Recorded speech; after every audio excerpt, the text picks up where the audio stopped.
Sebelum melanjutkan, jangan lupa subscribe dulu, terima kasih. Bab 435 Ketenangan Sebelum Badai. Suara melengking sang putra mahkota bukan karena ia sedang marah, tetapi karena suaranya telah berubah setelah ia kehilangan fungsi sebagai pria sejati. Ia kini jarang berbicara, karena setiap kali mendengar suaranya sendiri, ia akan merasa marah. Meskipun putra mahkota telah dikebiri, kultivasinya tidak terpengaruh sama sekali. Dinasti Martial Saint memiliki banyak pil ajaib untuk penyembuhan, dan itu lebih dari cukup untuk membuatnya pulih ke bentuk puncaknya dalam waktu yang sangat singkat. Agar operasi ini dapat menjatuhkan Jiang Chen, ia berinisiatif untuk menghubungi Kaisar Ketiga yang bertanggung jawab dan meminta untuk membawa pengawal emas ke misi ini. Ia ingin membalas dendam atas dendam ini. Para kaisar dan pengawal emas semuanya geram. Karakter besar yang terbentuk dari kepala manusia itu bagaikan bilah tajam yang menusuk kepala dinasti Martial Saint, itu merupakan provokasi besar bagi dinasti Martial Saint yang perkasa. Kaisar Ketiga, mengapa kalian semua ada di sini? Tiangang Yi menyapa kelompok itu dan bertanya. Ekspresi Sang Guan Seng masih berubah. Ketika dia memikirkan kentut yang dia terima sebelumnya, dia tidak bisa menahan perasaan ki dan darahnya mendidih hebat. Kemarin, Soul Jade Sleep milik Old Seven dan Old Ten pecah, dan aku tahu sesuatu yang besar telah terjadi, sangat mungkin Jiang Chen telah kembali. Awalnya, aku berencana membawa orang-orangku ke Fragrant Sky City, tetapi setelah berpikir beberapa saat, aku menyadari bahwa karena dia telah membunuh Old Seven dan Old Ten, target berikutnya adalah Sekte Hitam, jadi aku datang ke sini saja. Namun, aku tidak pernah menyangka Jiang Chen akan menjadi orang yang begitu sombong. Dia benar-benar mengirim semua kepala manusia ini ke sini, dia sama sekali tidak menaruh perhatian pada dinasti Martial Saint. Kaisar Ketiga berkata dengan marah. Kaisar Ketiga, sekarang Jiang Chen sudah tumbuh lebih besar, dia telah menjadi ancaman besar bagi kita. Baru saja, anjing kuning besar itu datang ke sini dan membawa kepala-kepala ini ke sini. Dia juga mengatakan bahwa Jiang Chen akan segera datang dan menyerang kita di Sekte Hitam. Apa yang harus kita lakukan sekarang? Sang Guan Seng bertanya. Sebaiknya dia datang ke sini, kita semua akan menunggunya di sini. Putra Mahkota mendengus dingin. Putra Mahkota, Jiang Chen itu bukan lagi orang yang sama seperti yang kita kenal, dia telah berubah total. Kemampuannya untuk membunuh Kaisar Ketujuh dan yang lainnya memberitahu kita satu hal, dengan kekuatan tempurnya saat ini, mungkin hanya seorang prajurit Raja Tempur yang dapat mengalahkannya. Aku bertanya-tanya, apakah Kaisar Kekaisaran akan menyerang kali ini? Tiangang Yi bertanya. Kaisar Kekaisaran masih belum mengetahui masalah ini. Kata Kaisar Ketiga. Apa? Tiangang Yi dan Sang Guan Seng terkejut sesaat. Dua kaisar telah terbunuh, dan sangat jelas bahwa Jiang Chen telah tumbuh ke tahap yang sangat kuat. Dia sekarang berada di luar kendali orang-orang ini, dan sudah waktunya bagi Kaisar Kekaisaran sendiri untuk menyerang. Jadi, mengapa mereka tidak memberitahu Kaisar Kekaisaran? Kaisar Kekaisaran telah menugaskanku untuk menangani masalah ini. Jika aku bahkan tidak bisa mengalahkan Jiang Chen ini, aku tidak akan bisa berhadapan langsung dengan siapapun di dinasti Martial Saint. Jangan khawatir, aku datang ke sini dengan persiapan yang matang. Selama Jiang Chen itu muncul, dia pasti akan mati. Kaisar Ketiga mendengus dingin dan berbicara dengan penuh keyakinan. Kaisar Ketiga belum memberitahu Kaisar Kekaisaran tentang putusnya Soul Jade Sleep milik Kaisar Ketujuh dan Ke-10. Kaisar Kekaisaran yakin untuk menugaskan Kaisar Ketiga untuk menangani masalah ini. Dia bahkan belum bertanya kepada Kaisar Ketiga tentang statusnya. Dalam benak Kaisar Ketiga dan yang lainnya, mereka semua adalah orang-orang yang memiliki banyak kekuasaan dan posisi tinggi di dinasti Martial Saint, mereka adalah orang-orang yang duduk di puncak, mengawasi ribuan orang. Jika masalah kecil ini sampai mengganggu Kaisar Kekaisaran dan memintanya untuk melakukan pemogokan pribadi, wajah mereka semua akan hancur. Oleh karena itu, mereka tidak memberitahu Kaisar Kekaisaran, dan malah datang langsung ke Sekte Hitam untuk menjatuhkan Jiang Chen dan menyerahkannya kepada Kaisar Kekaisaran. Bolehkah saya tahu bagaimana Kaisar Ketiga berencana menangani masalah ini dengan Jiang Chen? Dia adalah orang yang sangat berbahaya dengan pendekatan yang kejam dan tidak berperasaan, dia tidak mudah dihadapi. Sang Guan Seng bertanya. Simpan kepala-kepala ini dengan hati-hati dan bawa kembali untuk dikubur. Kita akan bicara di dalam.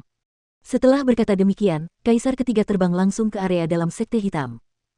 Di dalam istana utama Sekte Hitam, semua prajurit jiwa tempur berkumpul bersama. Meskipun Jiang Chen memiliki kekuatan untuk membunuh prajurit jiwa tempur akhir, dia sendirian. Ada batas kekuatannya. Aku telah mempersiapkan diri dengan baik untuk saat ini.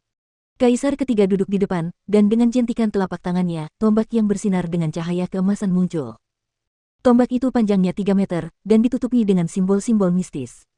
Ujung tombak itu bersinar terang, mengirimkan hawa dingin ke tulang belakang siapapun yang melihatnya, dan aura yang keluar darinya bahkan dapat membuat siapapun merasa tercekik.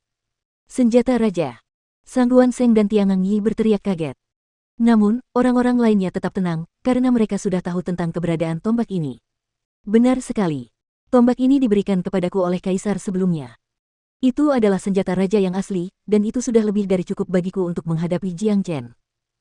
Selain itu, untuk memastikan bahwa Jiang Chen tidak dapat melarikan diri dari sini, aku berencana untuk membangun formasi pembunuh 9 bintang. Itu akan menjamin dia datang tanpa kemampuan untuk kembali. Wajah kaisar ketiga dipenuhi rasa percaya diri. Formasi pembunuh 9 bintang. Sang Guanseng dan Tiangang Yi sekali lagi berteriak kaget. Formasi pembunuh 9 bintang adalah formasi pembunuh yang sangat menakutkan.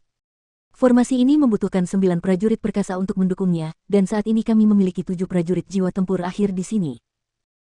Kepala klan Sangguan, saya mendengar bahwa tetua agung klan Sangguan Qingming juga seorang prajurit jiwa tempur akhir, dan bahwa Sekte Pedang Myriad juga memiliki seorang prajurit jiwa tempur akhir.